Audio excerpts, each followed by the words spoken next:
বুঝে আসে না ভাই, যে রকম বাটপারি সিটারি শুরু হয়েছে আমার দেশে, আসলে কারোর সাথে কারো কোনো মিল থাকে না।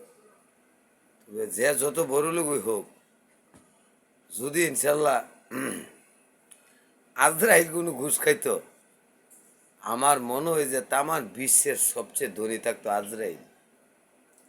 কারণ ওই জায়গাটাতে ঘুষ চলে না, এই কারণে সময় আসলে আর কেউ থাকতে পারে না, বুঝছেন। ওই জায়গাতে যদি ঘুষ চলতো, তাহলে প্রত্যেক লোকে আজীবন বাঁচা থাকতো। আল্লাহ দেখছেন কি একটা খেলা খেলছে, মহান আল্লাহ দেখছেন, আল্লাহ কত সুন্দর একটা খেলা খেলছে। এখানে আর একটা কথা মনে হয়, বাদশাহ ফেরাউনের আমলে মা আসিয়ার গর্ভে জন্মগ্রহণ করেছিল মুসা আলাইসালাম। তখন ওই আমলে বলেছিল, ওই সাথে যদি কোনো মুসা নবী জন্ম হইলে তারে মাইরা ফেলাইব। দেখেন আল্লাহর কত খেলা, কত মহিমা, কত সুন্দর।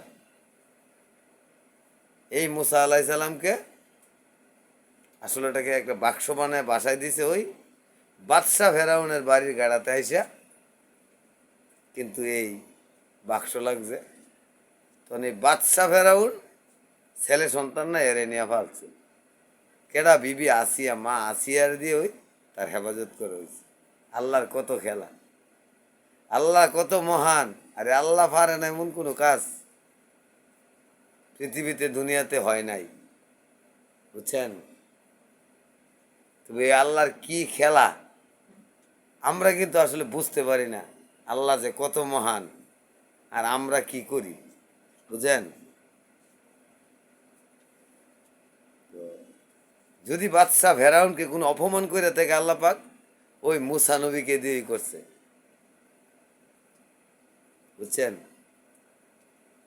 হঠাৎ মুসা আলাইসাল্লামকে এক লোক, অন্ধ লোকে আপনার কুলে লইছে, অন্ধর চোখ ভালো হয়ে গেছে।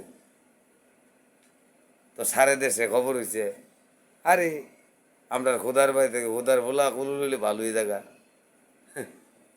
তো মুসা নবীর আশা ছিল কি, মুসা নবীও কুলে লইব তার জৈবন শক্তি বাড়ায় রাখার জন্য।